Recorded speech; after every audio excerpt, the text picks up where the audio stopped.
Auzubillahiminash-shaytanir-rajim. Bismillahir-rahmanir-rahim. Assalamu alaikum wa rahmatullahi wa barakatuh. I'm with my chief Co-host. reporter, co-host from Bradford, UK, Mr. Abdul Jabbar, a well-recognized figure, and we're here live on Radio Apni was and on our personal podcast, AJ and Amar's podcast. Nice to have you. Hopefully everybody's fine and in good health. I think without further ado, I think the first thing that we should talk about is, I think we're on the 17th or 18th of Ramadan. There was a infamous or famous battle where it was like a David Goliath kind of moment, should we say? That's biblical, but this is what happened in which was quite like a famous victory, and I think everybody needs to be aware of this, where the small guy, should we say, wins. I think is significant as well what's happening currently in the world. So can you tell me a bit about the Battle of Badr? When did it take place? Why did it happen? And that kind of stuff. Obviously, the Battle of Badr between the Muslims and Quraysh Makkans. So between, if you remember, what happened was is it after the migration? After the Hijrah, the migration to Medina to implement Islamic governance and to organize society according to Islam. And one of the things was to, because the Quraysh and other tribes were trying to take on the Prophet ﷺ and his Sahaba and the Ansar, the Muslims of Medina. So this battle took place in Ramzan, and the numbers are struggling because the Prophet ﷺ and the Muslims were 313, and the Quraysh were 1,000. So you can imagine how many bigger in strength the Quraysh was. But Allah subhanahu wa ta'ala gave the help and made them victorious. One of the key obviously we have to look at what the Prophet ﷺ said was, you have to do the means, you have to prepare. So that preparation requires, you do dua, you pray to Allah, you want to succeed, but you do not leave it at that. You have to prepare. And the Prophet ﷺ, when he was in Badr, the Battle of Badr, he consulted his Sahaba and asked them, what shall we do here? Because we can, some of the Sahaba, they advised, why don't we close the wells of Badr on that side where they're going to be coming from and keep ours on this side, which meant that the Quraysh were deprived of water. And also, when the battle happened, so it was, I think they used to do what, from each side they would send a person to fight another one in the front, so they do sword fighting.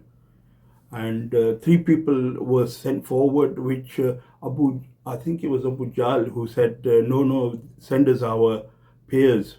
So Hamza radiyallahu ta'ala anhu, he went forward himself and he took Hazrat Ali and one more Sahabi forward, and they had a bout. And I think what happened was Hazrat Ali killed the other Qurayshi, and 2 were killed, and 1 was killed and he killed. So that was the starting of that battle, which lasted until the Quraysh were lost meaning that they had to leave without winning, and the Muslims totally annihilated them. And they were known, the Sahaba that did the battle are known as the Badri Sahaba, meaning they took part in the Battle of Badr. Just a quick intervention there. So, you mentioned the Quraysh tribe and the Muslims, but the Muslims themselves, most of them were Quraysh as well, from the Quraysh tribe, I'm guessing. Yes, so they're known as the Mahajir, and you had the Mahajir and you had the Ansar. The Ansar are from Medina. They were originally from Medina, the Aus and Hazraj, the two tribes of Medina, who had given the bay'ah to the Prophet ﷺ and made him the ruler, the leader in Medina. So, if you just to clarify, this only took place after the Hijrah, because before that in Makkah, they were stubborn. They did not accept the Prophet ﷺ. The Quraysh leader tried to kill the Prophet ﷺ and the Sahaba, and they did that.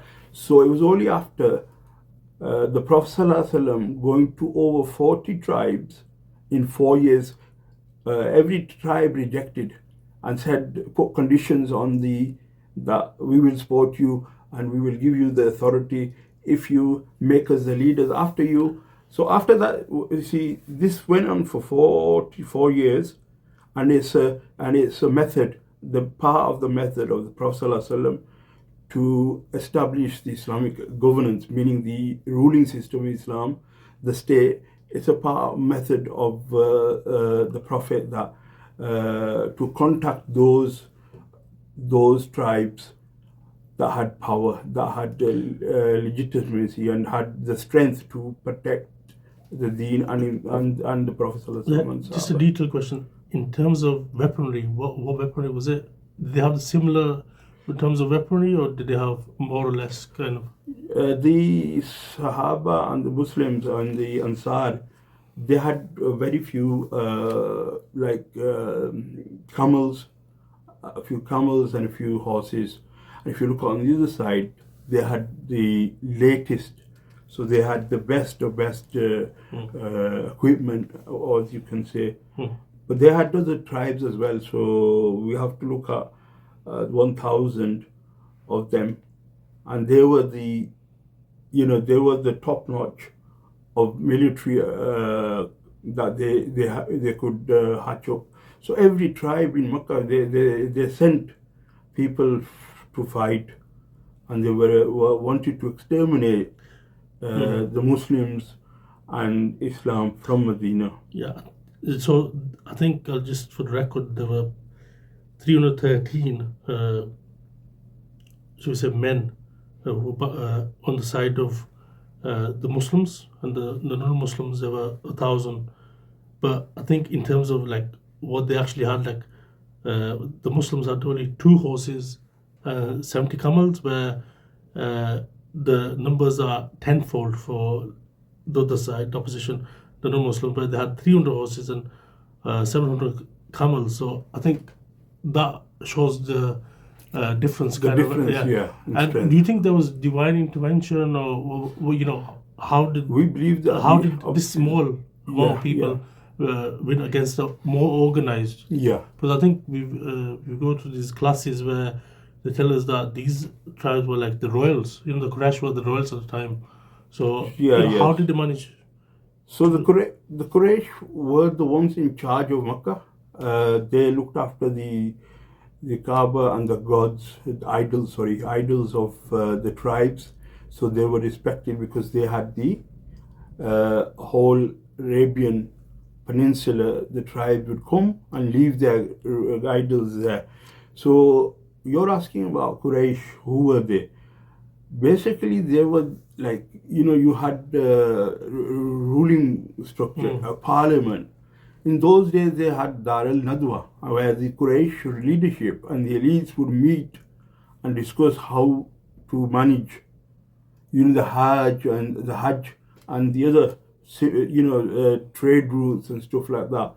So they would trade with other people. Would use this as a trading city or a place where they would travel to Sham, they would travel to Yemen, they would travel everywhere to go and do trading.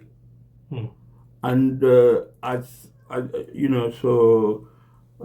after the Prophet ﷺ had made this battle of Badr, we also see the conquest of Makkah. So only that happened in the month of Ramadan as well.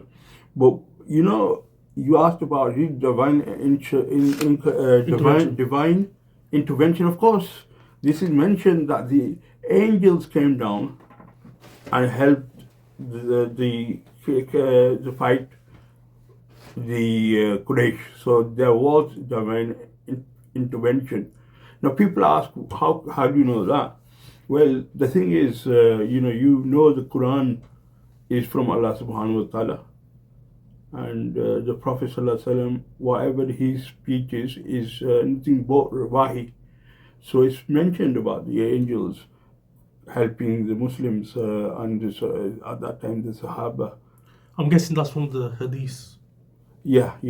I think it's very well known Hadith. Yeah, no, I think it's very important that we send this message. Well, it's a kind of a positive kind of message, because I think what we're going to talk about next is pretty much negative in the sense of this is like a victory where it was more or less impossible, and it's in the beginning Islam, where Islam was there were not many men or women or children or any adherents to Islam, and they managed to go against the Meccans were originally where they came from as well. So our Prophet, I think and, you could because so technically speaking, they're like fighting against themselves. I'm just saying their relatives, maybe.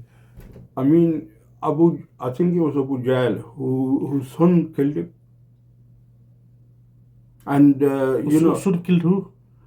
Father was a Kufarin and the Qurayshi leader. Okay, was he the uncle of?